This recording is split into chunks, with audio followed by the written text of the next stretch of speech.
ನಿರ್ಧಾರ ಏನಿದೆಯೋ ಅದೇ ಅಂತಿಮ ಅಂತ ಹೇಳಿರ್ತಕ್ಕಂಥದ್ದು ಎಚ್ ಡಿ ರೇವಣ್ಣ. ಈಗ ತಾನೇ ರಿಪಬ್ಲಿಕ್ ಕನ್ನಡಕ್ಕೆ ಮಾತನಾಡಿದ್ರು. ನಾವು ಎಲ್ಲೂ ಹೋಗಿಲ್ಲ ಅಂತ, ಎಲ್ಲೋ ಹೋಗ್ಬಿಟ್ಟಿದ್ದಾರೆ, ವಿದೇಶಕ್ಕೆ ಹೋಗ್ಬಿಟ್ಟಿದ್ದಾರೆ ಅನ್ನೋಂಥ ಒಂದು ಮಾತು ಏನು ಕೇಳಿ ಬರ್ತಾ ಇತ್ತು, ಆ ವಿಚಾರಕ್ಕೆ ಸಂಬಂಧಪಟ್ಟಂತೆ ನಾವು ಎಲ್ಲೂ ಹೋಗಿಲ್ಲ, ಇಲ್ಲೇ ಇದ್ದೇವೆ ಅಂತ ಎಚ್ ಡಿ ರೇವಣ್ಣ ಹೇಳಿದ್ದಾರೆ.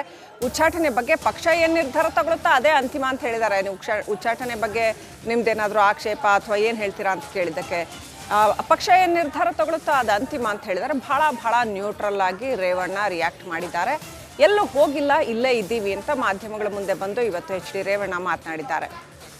ಇನ್ನು ಪ್ರಜ್ವಲ್ ವಿದೇಶಕ್ಕೆ ಹೋದ ವಿಚಾರಕ್ಕೆ ಸಂಬಂಧಪಟ್ಟಂತೆ ಕೂಡ ಕಾಂಗ್ರೆಸ್ ಪ್ರತಿಭಟನೆ ಮಾಡ್ತಾ ಇದೆ. ಕೇಸ್ ಬಗ್ಗೆ ಏನು ಹೇಳ್ತೀರಿ ಸರ್? ಸರ್, ಈಗ ಅವ್ರು SIT ನೇಮಕ ಮಾಡಿದ್ದಾರೆ, ತನಿಖೆ ಮಾಡಿಸ್ಲಿ, ಯಾರು ಬೇಡ ಅಂತ ಹಿಡ್ಕೊಂಡ್ರು.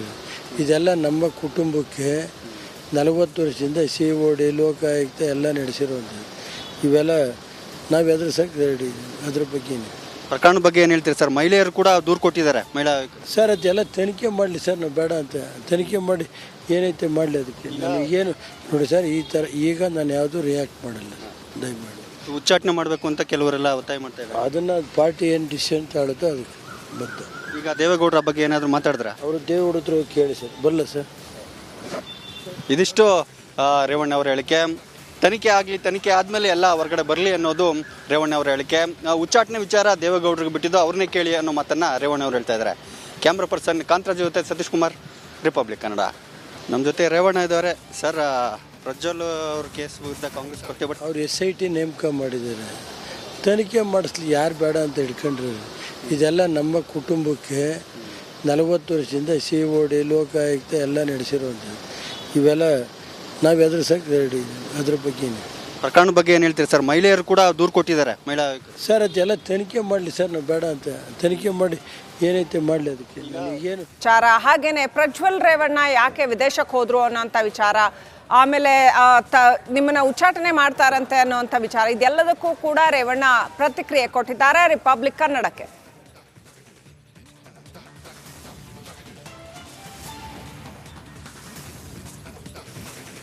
ಓಕೆ, 40 ವರ್ಷದಿಂದ COD ಲೋಕಾಯುಕ್ತ ಎಲ್ಲ ನಡೆಸಿರುವಂಥದ್ದು.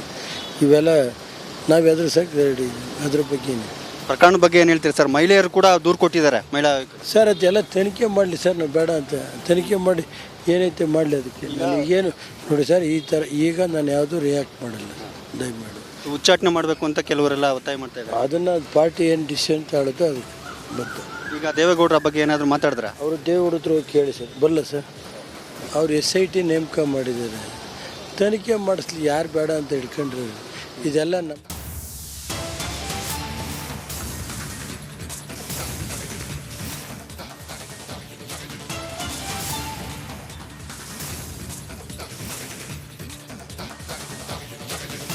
ರಿಪಬ್ಲಿಕ್ ಕನ್ನಡಕ್ಕೆ ಎಚ್ ಡಿ ರೇವಣ್ಣ ಎಕ್ಸ್ಕ್ಲೂಸಿವ್ ಹೇಳಿಕೆ ಕೊಟ್ಟಿದ್ದಾರೆ. ತನಿಖೆ ಮಾಡಿಸ್ಲಿ, ಯಾರು ಬೇಡ ಅಂದಿದ್ದು, 40 ವರ್ಷದಿಂದ ಇದನ್ನೆಲ್ಲ ನೋಡಿದ್ದೇನೆ ಅಂತ ಹೇಳಿಕೆ ಕೊಟ್ಟಿದ್ದಾರೆ.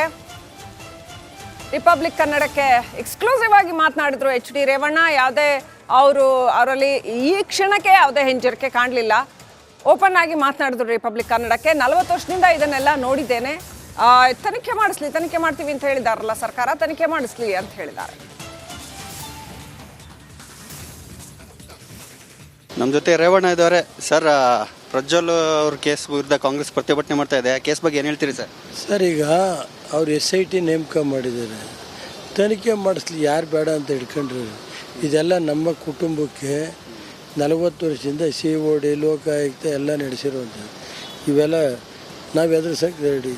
ಅದ್ರ ಬಗ್ಗೆ ಪ್ರಕರಣ ಬಗ್ಗೆ ಏನು ಹೇಳ್ತೀರಿ ಸರ್? ಮಹಿಳೆಯರು ಕೂಡ ದೂರು ಕೊಟ್ಟಿದ್ದಾರೆ. ಸರ್, ಅದೆಲ್ಲ ತನಿಖೆ ಮಾಡಲಿ ಸರ್, ನಾವು ಬೇಡ ಅಂತ. ತನಿಖೆ ಮಾಡಿ ಏನೈತೆ ಮಾಡಲಿ. ಅದಕ್ಕೆ ನನಗೇನು ನೋಡಿ ಸರ್, ಈ ಥರ ಈಗ ನಾನು ಯಾವುದೂ ರಿಯಾಕ್ಟ್ ಮಾಡಲ್ಲ. ದಯಮಾಡಿ ಉಚ್ಚಾಟನೆ ಮಾಡಬೇಕು ಅಂತ ಕೆಲವರೆಲ್ಲ ಒತ್ತಾಯ ಮಾಡ್ತಾ ಇದ್ದಾರೆ. ಅದನ್ನು ಪಾರ್ಟಿ ಏನು ಡಿಸಿಷನ್ ತಾಳುತ್ತೋ ಅದಕ್ಕೆ ಬದ್ಧ.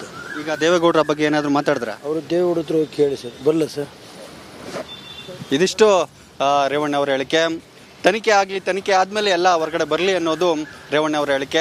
ಉಚ್ಚಾಟನೆ ವಿಚಾರ ದೇವೇಗೌಡರಿಗೆ ಬಿಟ್ಟಿದ್ದು, ಅವ್ರನ್ನೇ ಕೇಳಿ ಅನ್ನೋ ಮಾತನ್ನು ರೇವಣ್ಣ ಅವರು ಹೇಳ್ತಾ ಇದ್ದಾರೆ. ಕ್ಯಾಮ್ರಾ ಪರ್ಸನ್ ಕಾಂತರಾಜ್ ಜೊತೆ ಸತೀಶ್ ಕುಮಾರ್, ರಿಪಬ್ಲಿಕ್ ಕನ್ನಡ. ನಮ್ಮ ಜೊತೆ ರೇವಣ್ಣ ಇದ್ದಾರೆ. ಸರ್, ಎಲ್ಲ ವಿಚಾರಗಳಿಗೆ ಸಂಬಂಧಪಟ್ಟಂತೆ ಮತ್ತಷ್ಟು ಮಾಹಿತಿಯನ್ನ ನೀಡೋದಕ್ಕೆ ನನ್ನ ಕೊಲೀಗ್ ರಂಜಿತ್ ಹಾಸನದಿಂದ ನೇರ ಸಂಪರ್ಕದಲ್ಲಿ ಜಾಯ್ನ್ ಆಗಿದ್ದಾರೆ. ರಂಜಿತ್, ಗಮನಿಸ್ತಾ ಇದ್ದೀವಿ ಬೆಳಗ್ಗೆಯಿಂದ ಹಾಸನದಲ್ಲಿ ಪ್ರೊಟೆಸ್ಟ್, ಒಂದು ಕಡೆ ರೇವಣ್ಣ ಅವರು ಎಕ್ಸ್ಕ್ಲೂಸಿವ್ ಆಗಿ ರಿಪಬ್ಲಿಕ್ ಕನ್ನಡ ಜೊತೆಗೆ ಮಾತಾಡುವಾಗ ತನಿಖೆ ಆಗಲಿ ಅಂತ ಹೇಳ್ತಾರೆ, ಉಚ್ಚಾಟನೆ ಮಾಡೋದು ಪಾರ್ಟಿಗೆ ಬಿಟ್ಟು ವಿಚಾರ ಅಂತ ಹೇಳ್ತಾರೆ. ಸದ್ಯಕ್ಕೆ ಏನೆಲ್ಲ ಬೆಳವಣಿಗೆ ಆಗ್ತಾ ಇದೆ, ಏನು ಅಪ್ಡೇಟ್ಸ್ ಕೊಡ್ತೀರಿ ಓವರಾಲ್? ಶ್ರೀಪಾದ್ ಪಾಟೀಲ್ ರೇ, ರೇವಣ್ಣ ಅವರು ರಿಪಬ್ಲಿಕ್ ಕನ್ನಡಕ್ಕೆ ಮಾತ್ರ ಮಾತನಾಡ್ತಾ ಹೇಳ್ತಾ ಇದ್ರು ತನಿಖೆ ನಡೀತಾ ಇದೆ, ಏನು ಕ್ರಮ ಆಗಬೇಕು ಆಗತ್ತೆ. ದೇವೇಗೌಡರು ಸೇರಿದಂತೆ ನಮ್ಮ ಕುಟುಂಬಕ್ಕೆ ಇದೇನು ಹೊಸತೇನಲ್ಲ, ನಾವು ಈ ರೀತಿಯಾಗಿ ನಮ್ಮ ಮೇಲೆ ಆರೋಪಗಳು ಬಂದಾಗ ನಾವು ಹೋರಾಟ ಮಾಡಿಕೊಂಡೇ ಬಂದಿದ್ದೀವಿ, ಆದರೆ ಇದರಲ್ಲಿ ಏನೂ ಆಗೋದಿಲ್ಲ ಅಂತೇಳಿ ಹೇಳಿದ್ದಾರೆ. ಮುಂದುವರೆದು ರೇವಣ್ಣ ಅವರು ಮಾತನಾಡ್ತಾ ಹೇಳ್ತಾರೆ, ವಿದೇಶಕ್ಕೆ ಜರ್ಮನಿಗೆ ಹೋಗಿದ್ದಾರೆ ಪ್ರಜ್ವಲ್ ರೇವಣ್ಣ ಅನ್ನೋದ್ರ ಬಗ್ಗೆ ಮಾತಾಡ್ತಾ ರೇವಣ್ಣ ಅವ್ರು ಹೇಳ್ತಾರೆ, ಚುನಾವಣೆ ಮುಗೀತು, ಫಸ್ಟ್ ಫೇಸ್ನಲ್ಲಿ ಅವರ ಲೋಕಸಭಾ ಕ್ಷೇತ್ರದಲ್ಲಿ ಚುನಾವಣೆ ಮುಗೀತು, ಹಾಗಾಗಿ ಹೋಗಿದ್ದಾರೆ. ಅದಾದ ನಂತರ SIT ರಚನೆ ಆಗಿದ್ದು, ಕಂಪ್ಲೇಂಟ್ ದಾಖಲಾಗಿದ್ದು ಮತ್ತೊಂದು ಮಗದೊಂದು. ಹೊಳೆನರಸೀಪುರ ನಗರ ಪೊಲೀಸ್ ಠಾಣೆಯಲ್ಲಿ ಕಂಪ್ಲೇಂಟ್ ದಾಖಲಾಗಿರೋದ್ರ ಬಗ್ಗೆ ನನಗೆ ಯಾವುದೇ ಮಾಹಿತಿ ಇಲ್ಲ, ನಾನು ಅದನ್ನು ತರಿಸ್ಕೊಳ್ತೀನಿ ಮಾಹಿತಿ ಅನ್ನೋದನ್ನು ಹೇಳಿದ್ದಾರೆ. ಪಕ್ಷದಿಂದ ನನ್ನನ್ನು ಮತ್ತು ಮಗನನ್ನು ಉಚ್ಚಾಟನೆ ಮಾಡೋದ್ರ ಬಗ್ಗೆ ಪಕ್ಷ ತೀರ್ಮಾನ ಮಾಡುತ್ತೆ, ನಾನು ಅದ್ರ ಬಗ್ಗೆ ಯಾವುದೇ ಪ್ರತಿಕ್ರಿಯೆ ಕೊಡೋದಿಲ್ಲ ಅಂತ ಹೇಳಿದ್ದಾರೆ. ಆಂತರಿಕವಾಗಿ ರಿಪಬ್ಲಿಕ್ ಕನ್ನಡಕ್ಕೆ ಮಾಹಿತಿ ಸಿಕ್ಕಿರೋ ಹಾಗೆ ಪ್ರಜ್ವಲ್ ರೇವಣ್ಣ ಅವರನ್ನು ಸ್ವತಃ ದೇವೇಗೌಡರೇ ಪಕ್ಷದಿಂದ ಉಚ್ಚಾಟನೆ ಮಾಡಿದ್ದಾರೆ ಅನ್ನೋದ್ರ ಬಗ್ಗೆ ಮಾಹಿತಿ ಇದೆ. ಇದರ ನಡುವೆ ರಾಜ್ಯಾದ್ಯಂತ ಆಕ್ರೋಶದ ಜ್ವಾಲೆ ಹೊತ್ತಿ ಉರಿತಾ ಇದೆ. ಹಾಸನದಲ್ಲಿ ಇವತ್ತು ಹೋರಾಟ ಜೋರಾಗಿತ್ತು. ಹಾಸನದಲ್ಲಿ DC ಕಚೇರಿವರೆಗೂ ಕೂಡ ಹೋರಾಟ ನಿರತರು ಪ್ರತಿಭಟನಾ ಮೆರವಣಿಗೆ ಮೂಲಕ ಬಂದು DCಗೆ ಮನವಿಯನ್ನು ಕೊಟ್ಟು ಇದರ ತನಿಖೆಯನ್ನು ಆದಷ್ಟು ಬೇಗ ಮುಗಿಸಬೇಕು ಮತ್ತು ಸಂತ್ರಸ್ತ ಆ ಯುವತಿಯರಿಗೆ ನ್ಯಾಯ ಒದಗಿಸಬೇಕು ಅನ್ನೋ ಆಗ್ರಹವನ್ನು ಮಾಡ್ತಾ ಇದ್ದಾರೆ. ಈತ NDA ಮೈತ್ರಿಕೂಟಕ್ಕೆ ಒಂದು ತೀರಾ ಮುಜುಗರ ಉಂಟು ಮಾಡಿರುವಂಥ ಪ್ರಕರಣ ಇದು ಹೇಗೆ ನಿಭಾಯಿಸ್ತಾರೆ ಅನ್ನೋದ್ರ ಬಗ್ಗೆ ಚರ್ಚೆಗಳಿದೆ. NDA ಮೈತ್ರಿಕೂಟ ಹಾಸನದಲ್ಲಿ JDSನಲ್ಲಿ ಅದರಲ್ಲೂ ಕೂಡ ಪ್ರಜ್ವಲ್ ರೇವಣ್ಣ ಅವರಿಗೆ ಟಿಕೆಟನ್ನು ಕೊಡಬಾರ್ದು ಅನ್ನುವ ಒತ್ತಾಯವನ್ನು ಮೊದಲಿಂದ ಮಾಡ್ತಾ ಇತ್ತು. ಆದರೆ ಅದೆಲ್ಲದರ ಹೊರತಾಗಿ ಕೂಡ ಟಿಕೆಟ್ ಕೊಟ್ಟು ಮಹಿಳಾ ಆಯೋಗ ಇದರಲ್ಲಿ ಬಹಳ ಪ್ರಮುಖ ಪಾತ್ರವನ್ನು ನಿಭಾಯಿಸುತ್ತೆ. ಮಹಿಳಾ ಆಯೋಗದ ಅಧ್ಯಕ್ಷೆ ನಾಗಲಕ್ಷ್ಮಿ ಬಾಯಿ ಹೇಳಿದ್ದಾರೆ, ಇದು ಬಹಳ ಸೂಕ್ಷ್ಮವಾಗಿರ್ತಕ್ಕಂಥ ಪ್ರಕರಣ. ಮುಖ್ಯಮಂತ್ರಿ ಹಾಗೂ ಉಪಮುಖ್ಯಮಂತ್ರಿಗಳಿಗೆ ಈ ಕುರಿತಾದ ಗೃಹ ಸಚಿವರಿಗೆ ಈ ಕುರಿತಾದ ಮಾಹಿತಿಯನ್ನು ಕೊಟ್ಟಿದ್ದೀವಿ ಅಂತ ಹೇಳಿದ್ದಾರೆ. ಹೈ ಪ್ರೊಫೈಲ್ ತನಿಖೆ ಮಾಡೋದು ಇದರಲ್ಲಿ ಬಹಳ ದೊಡ್ಡ ಚಾಲೆಂಜ್ ಅಂತ ನಾಗಲಕ್ಷ್ಮಿ ಬಾಯಿ ಹೇಳಿದ್ದಾರೆ. CM ಮತ್ತು ಗೃಹ ಸಚಿವರ ಮೊರೆ ಹೋಗಿದೆ ಮಹಿಳಾ ಆಯೋಗ ಈಗ ಸದ್ಯದ ಮಟ್ಟಿಗೆ, ಅಲ್ಲಿ ಎಲ್ಲ ಮಾಹಿತಿಯನ್ನು ಕೊಡಲಾಗಿದೆ. ನಾಗಲಕ್ಷ್ಮಿ ಚೌಧರಿ ಏನು ಹೇಳಿದ್ದಾರೆ ಅಂತಂದರೆ ಹೆಚ್ಚು ಮಾತಾಡೋಕ್ಕಾಗಲ್ಲ ಈ ಪ್ರಕರಣದ ಬಗ್ಗೆ ಅಂತ ಹೇಳಿದ್ದಾರೆ. ಯಾಕಂತಂದರೆ ಆಬ್ವಿಯಸ್ಲಿ ಅದು ಈಗ ಆಲ್ರೆಡಿ ತನಿಖೆಯ ಹಂತದಲ್ಲಿ ಇರೋದ್ರಿಂದ ಹೆಚ್ಚಾಗಿ ಏನು ಹೇಳೋದಕ್ಕಾಗೋದಿಲ್ಲ. ದೂರು ಬಂದಿದೆ, ರೇವಣ್ಣ ಹಾಗೂ ಪ್ರಜ್ವಲ್ ಮೇಲೆ ದೂರು ಯಾವ್ದ್ರ ಬಗ್ಗೆನೂ ರಿಯಾಕ್ಟ್ ಮಾಡಲ್ಲ ಅವರು. ತಡೀರಿ ನೋಡ್ರಿ, ಅದು ಪಕ್ಷಕ್ಕೆ ಸೇರಿದ್ದು SITಗೆ ಕೊಟ್ಟಿರೋದ್ರಿಂದ ಅವ್ರ ತನಿಖೆಗೆ ಮುಜುಗರ ಆಗಬಾರ್ದು ಅಂತ ನಾನು ಏನು ರಿಯಾಕ್ಟ್ ಮಾಡಿ. ನಾನು ಅದಕ್ಕೆ ಹೇಳಿದ್ನಲ್ರಿ ರೇ, ಈಗ ಇದೆಲ್ಲ ರಾಜಕೀಯದ ಇದಿರುತ್ತಲ್ಲ, ನಾನು ಅದಕ್ಕೆ ಕೇಳಕ್ ಹೋಗಲ್ಲ. ಈಗ ಸರ್ಕಾರ ಅವ್ರದ್ದಿದೆ, ಏನು ಬೇಕಾದ್ರೂ ಮಾಡ್ತಾರೆ. ಅತಿ ದೊಡ್ಡ ಲೈಂಗಿಕ ಹಗರಣ ಅಂತ ಹೇಳಿ ಅದಿದ್ರೆ ತನಿಖೆ ನಡೆಸ್ಕೊಳ್ಳ್ರಿ. SIT ಮಾಡಿಲ್ವೇನ್ರಿ, ಅದ್ರ ಬಗ್ಗೆ ತನಿಖೆ ನಡೆಸ್ಕೊಳ್ಳಿ. ಕಾನೂನು ರೀತಿ ಏನಾಗುತ್ತೆ ಸರ್. ಈಗ ಅವನು ಮಾಮೂಲಿ ಹೋಗ್ಬೇಕಾಯ್ತು, ಹೋಗಿದ್ದಾನೆ. ಇವರೇನು FIR ಆಗ್ತಾರೆ ಅಂತ ಅವ್ರಿಗೇನು ಗೊತ್ತಿತ್ತ? SIT ಮಾಡ್ತಾರೆ ಅಂತ ಗೊತ್ತಿತ್ತ? ತನಿಖೆ ಕರೆದ ಬರ್ತಾನೆ. ಯಾವಾಗ ಅವ್ರಿಗೆ ಈಗ ನೋಡ್ರಿ, ಯಾವಾಗ ಅವರು ಅದು ನಾನು ಇವತ್ತೇನು ಹೇಳಲ್ಲ, ಬಂದ ತಡೀರಿ.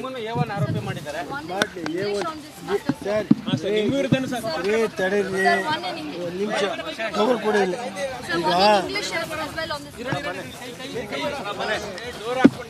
ಈಗ ಇದೆಲ್ಲ ಇದ್ರ ಬಗ್ಗೆ ಒಂದು ನಿಮಿಷ ಹೇಳ್ತೀನಿ ರೀ. ಏನು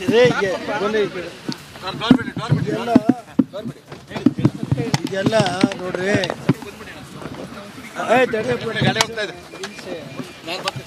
ನಿಲ್ಸಿ, ಏನು ಹೆದರಿಕೆ ನೋಡಿ. ಇದೆಲ್ಲ ನಾವು ಇವತ್ತೆಲ್ಲ ದೇವೇಗೌಡರು ಕುಟುಂಬದ ಮೇಲೆ ಕಳೆದ 40 ವರ್ಷದಲ್ಲಿ ಕಾಂಗ್ರೆಸ್ COD ತನಿಖೆ, ಲೋಕಾಯುಕ್ತ ಎಲ್ಲ ಥರ 40 ವರ್ಷಗಳಿಂದ ನಾವು ತನಿಖೆ ಎದುರಿಸ್ಕೊಂಡು ಬಂದಿರೋದು. ಗೊತ್ತಾಯ್ತೇನ್ರಿ?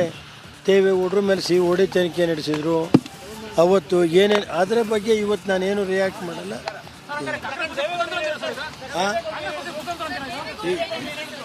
ನಾನೇ ಗೊತ್ತಿಲ್ಲ, ನಾನು ದೇವೇಗೌಡರ ಹತ್ರ ಈ ವಿಷಯ ಮಾತಾಡಿಲ್ಲ. ನನಗೆ ಕಾನೂನು ರೀತಿ ಏನಿದೆ ಅದಕ್ಕೆ ನಾವು ಕಾನೂನು ರೀತಿ ಅವ್ರು ಏನಿದೆ ಕ್ರಮ.